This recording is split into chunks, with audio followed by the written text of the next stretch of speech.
My name is Rebecca Quigley. I come from Sarasota, Florida. I've lived there for about 18 years. I'm a textile artist. I've been involved with the world of art and design since I was brand new, practically. I grew up in a family of artists and was always exposed to openings, the opera, you name it, I went to it. Art school as a little kid. I'm probably one of the only children that has a little frog sculpture that I had made out of wax that my father had cast in bronze for me when I was about 6 years old.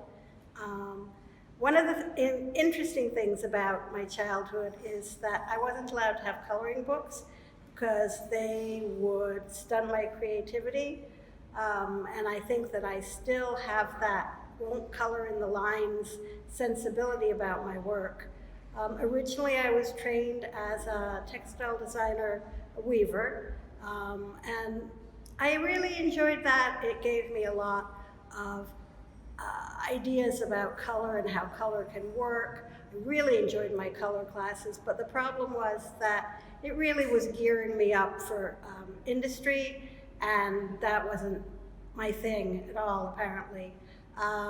So after I graduated, I worked a while doing tapestry weaving, hand dyeing, knotting my own pieces. I had a couple of shows. I worked in art administration.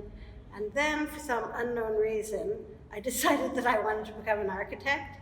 So I went to architecture school, and I kind of drew it out in this long masochistic process, but eventually I did get my master's in architecture, and I practiced as a design architect for a number of years.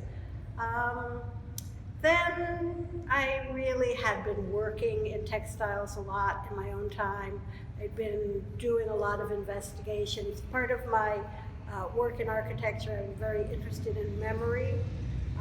And actually my thesis was called 4 Pieces in the Theater of Memory, so you can see that was kind of in my head, and I still have it in my head. After I left architecture, did a number of other things, still working, it became apparent to me that I had to come back to working with fiber. There was just something about it that the evocative nature of the things that I had been exposed to all my life were kind of flooding back to me. And I think harking back to the time when I wasn't allowed to have coloring books, I still wasn't really very good at keeping in the lines. So as this all morphed and evolved forward, I found that working in felt was something that I really enjoyed. I started out self-taught, and then I started incorporating other materials into my felted pieces. You can see here I've investigated what happens when you combine harder to felt pieces, materials into my work.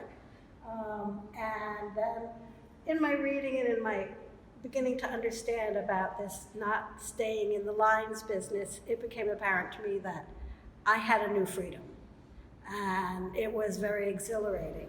And it's a freedom that is informed, like I said before, memory, the content of my head, not staying in the lines, working where really the physics of making the piece are my only guidelines. It has to stay together somehow. And so this has evolved into a piece like this. Now I'm evolving even as we speak. I have some jumchi pieces at home that I'm working on. Jumchi is the Korean art of using hanji, Korean mulberry paper, which actually felts also.